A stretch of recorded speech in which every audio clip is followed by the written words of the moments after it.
Assalamualaikum warahmatullahi wabarakatuh. Perkenalkan, saya Muhammad Syarihikom, mahasiswa Universitas Kiai Ahmad Bazaki Shah, Jember. Di sini saya akan menjelaskan tentang laporan observasi mini riset dengan judul dampak pengasuhan orang tua terhadap sosial dan budaya siswa pada pembelajaran Al-Quran di kelas 5 SD plus Al-Islah Bondowoso untuk memenuhi tugas mata kuliah Sosiologi Antropologi Pendidikan dengan dosen pengampu Bapak Saiful Rizal MPD. Baik, di sini saya sendiri akan menjelaskan hasil mini riset saya. Baik, menginjak di slide pertama, untuk latar belakangnya itu gaya pengasuhan yang diterapkan oleh orang tua di lingkungan keluarga adalah sebagai pondasi utama yang membentuk perilaku, keterampilan sosial, dan motivasi belajar siswa. Selain itu, keterampilan sosial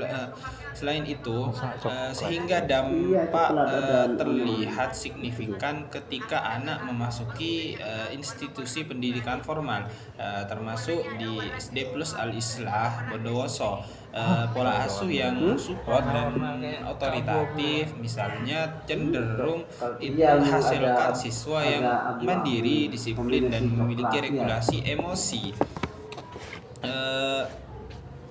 dan juga yang memudahkan mereka beradaptasi dan berinteraksi positif yang baik, yang memudahkan dan juga memudahkan mereka beradaptasi berinteraksi positif yang baik, dan juga memudahkan mereka memudahkan mereka beradaptasi dan juga berinteraksi dengan teman sebaya dan guru, serta menunjukkan ketekunan dalam program wajib seperti pembelajaran Al-Quran yang menuntut konsistensi seperti murojaah ataupun pengulangan tersebut. Baik, menginjak slide selanjutnya, untuk tujuan observasi di sini, penelitian mini riset ini bertujuan untuk memberikan pengalaman yang nyata kepada mahasiswa, kepada saya sendiri, itu terkait aspek sosial, budaya, fenomena sosial, keberagaman, dan perspektif sosiologi dan antropologi, juga serta implementasi teori sosiologi antropologi pendidikan di lingkungan SD plus Al-Islah Bondowoso itu tersendiri. Jadi tujuan observasi ini banyak manfaatnya bagi saya sendiri sebagai mahasiswa di semester 5 ini untuk lebih berkembang lagi. Baik, menginjak ke slide selanjutnya, yaitu tentang definisi gaya pengasuhan. Parenting style merupakan cara pengasuhan anak yang dilakukan oleh orang tua dalam kehidupan sehari-hari. Gaya parenting sangatlah penting dalam keluarga karena dapat berpengaruh pada kepribadian anak. Parenting style di sini yang tepat sangat dilakukan dalam menumbuhkan kemandirian anak. Secara sederhana, gaya pengasuhan adalah pola interaksi yang konsisten antara orang tua dan anak. Ini bukan hanya tentang satu kejadian seperti memarahi anak saat tumpah makanan, melainkan kumpulan sikap, tuntunan, dan respon orang tua yang membentuk iklim emosional di rumah. Mengidentifikasi psikolog Diana Baumrin mengidentifikasi bahwa gaya pengasuhan biasanya itu diukur berdasarkan dua dimensi utama. Yang pertama yaitu responsivitas atau kehangatan, sejauh mana orang tua itu tanggap terhadap kebutuhan emosional anak itu tersendiri. Iktikaf bukan iktikaf itu, saya Yang kedua tidur adalah itu. tuntutan kembali. Itu adalah sejauh mana orang tua menetapkan Belajar dari aturan antum dan kan, standar iktikaf di perilaku masjid Ustaz. Baik, menginjak ke slide selanjutnya yaitu tentang jenis-jenis gaya pengasuhan. Untuk jenis-jenis gaya pengasuhan di sini terbagi menjadi 4, yaitu gaya pola asuh autoritarian atau authoritarian parenting style. Terus gaya pola asuh autoritatif atau autoritatif parenting style, dan juga gaya pola asuh permisif atau permissive parenting style, dan juga gaya pola asuh gaya pola asuh negatif full atau negatif full parenting style. Di sini untuk yang pertama yaitu tentang gaya pola asuh autoritarian atau otoriter.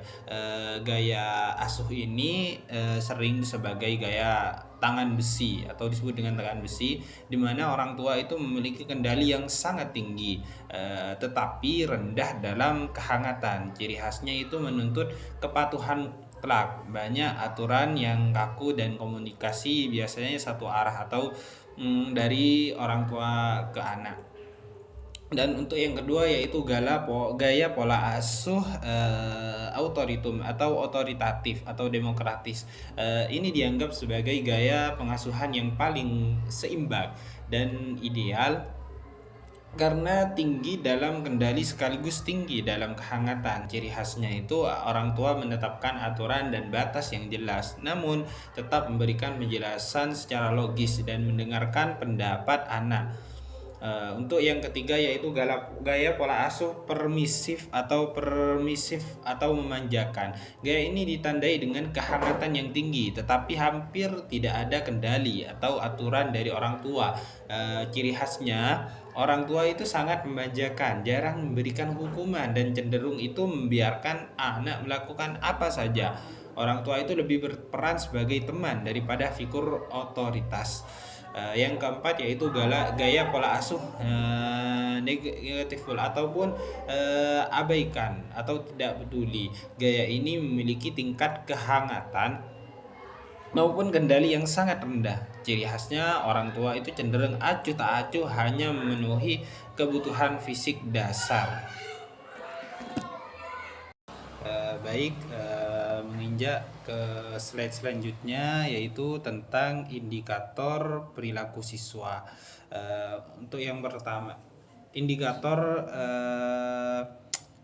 perilaku siswa itu terbagi menjadi 4. Yang pertama yaitu gaya pola asuh otoriter.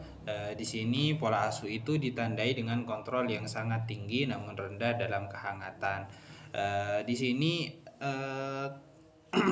indikator perilaku siswa itu siswa memiliki kecemasan yang tinggi. Siswa itu cenderung terlihat tegang ataupun takut berbuat salah karena terbiasa dengan aturan yang kaku di rumah, dan juga kurang inisiatif karena mereka itu sering menunggu instruksi dan ragu untuk mengambil keputusan sendiri karena takut akan hukuman. Dan juga kemampuan sosialnya itu rendah dan sulit bergaul dengan atau justru menunjukkan perilaku yang agresif sebagai bentuk pelampiasan rasa frustasi. Terus yang kedua yaitu gaya pola asuh autoritatif atau demokratis. Ini dianggap sering sebagai pola asuh yang paling ideal dengan keseimbangan antara aturan atau kontrol dan kasih sayang ataupun kehangatan. Dan juga untuk indikator perilaku siswa di sini menunjukkan tingkat kepercayaan diri yang tinggi, mampu bekerja sama dengan baik dalam kelompok, ataupun keterampilan sosial yang bagus. Dan juga gaya pengasuhan demokratis di sini itu membuat siswa itu dapat mandiri, disiplin dan memiliki prestasi akademik yang cenderung lebih stabil dan juga terbuka terhadap kritik dan mampu mengolah emosi dengan baik. Untuk yang ketiga yaitu gaya pola asuh permisif. Untuk indikator siswa, pola asuh ini siswa cenderung sulit mengikuti aturan di sekolah ataupun dia itu kurang disiplin dan juga memiliki kendali diri atau self control yang rendah dan juga seringkali sikap manja atau merasa berhak mendapatkan apapun yang dia inginkan. Terus yang keempat gaya pola asuh abaikan atau negatiful.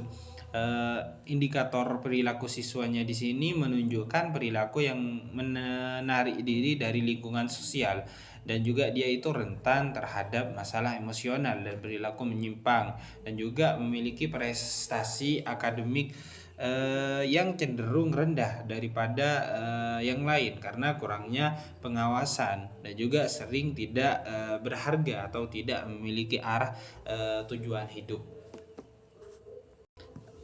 Menginjak ke slide selanjutnya yaitu hasil dari pembahasan di sini berdasarkan pengukuran observasional menunjukkan bahwa 65% siswa menunjukkan perilaku proaktif seperti mengajukan pertanyaan dan terlibat secara sosial selama sesi menghafal, murojaah dan membaca Al-Quran. Untuk sementara itu 35% siswa itu bersifat pasif. Dia itu hanya mengikuti instruksi tanpa memberikan masukan tambahan. Untuk gaya pengasuhan yang paling efektif dalam mengaruhi sosial dan budaya siswa adalah gaya pengasuhan demokratis. Orang tua berperan dalam meningkatkan interaksi dalam pembelajaran Al-Quran sejalan dengan gaya pengasuhan yang mendorong motivasi intrinsik pada siswa itu tersendiri. Jadi rata-rata di SD plus Al-Islah di sini di kelas 5-nya itu menunjukkan perilaku yang proaktif. Jadi siswa-siswanya itu memiliki sering mengajukan pertanyaan dan terlibat secara sosial dalam sesi menghafal, murojaah ataupun membaca Al-Quran itu tersendiri. Untuk slide selanjutnya yaitu pembahasan analisis. Berdasarkan temuan observasi menunjukkan 65% siswa proaktif dan 35% pasif dalam pembelajaran Al-Quran yang berkorelasi dengan gaya pengasuhan orang tua di rumah. Gaya otoritatif atau demokratis di sini mendominasi kelompok proaktif melalui keseimbangan aturan dan dukungan emosional. Sementara otoriter gaya pengasuhan permisif di sini berkaitan dengan pasivitas akibat tekanan berlebih atau kurangnya batasan gaya otoritatif dan juga mendominasi karena orang tua di lingkungan SD karena orang tua di lingkungan SD plus Al-Islah Bondowoso itu cenderung menerapkan pengawasan secara rutin dengan motivasi verbal selaras dengan nilai Islam yang menekankan kasih sayang dan tanggung jawab. Untuk implikasinya kelas Al-Quran kelas 5 di sini menjadi lebih interaktif dengan siswa yang proaktif yang membangun budaya gotong royong. Sementara pasivitas dari gaya lain mengganggu dinamika kelompok dan menurunkan prestasi hafalan secara kolektif. Gaya ini paling efektif untuk pembelajaran Al-Quran di kelas 5 SD plus Al-Islah di sini.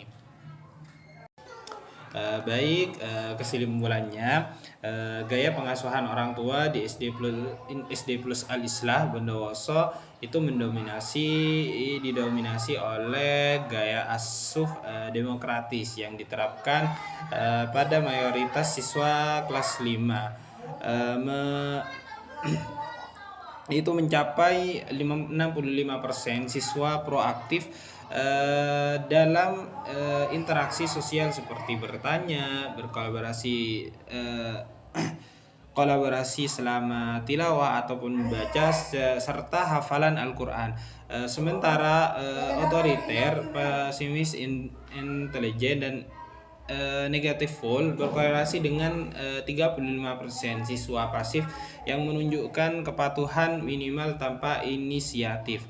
Dampak terhadap aspek sosial mencakup kepatuhan minimal mencakup peningkatan kemampuan berinteraksi dan kepemimpinan pada kelompok proaktif, kontrak dengan isolasi dan ketakutan pada kelompok pasif. Sedangkan pada aspek budaya terlihat kedisiplinan itu etika Islami seperti murojaah rutin pada siswa yang otoritatif versus inkonsistensi dan kurangnya adaptasi norma lokal pada gaya lain. Dan juga perbedaan gaya pengasuhan sangat relevan dalam mempengaruhi motivasi belajar Al-Quran. Dengan autoritatif paling efektif menghasilkan kemandirian spiritual siswa dalam pembelajaran Al-Quran.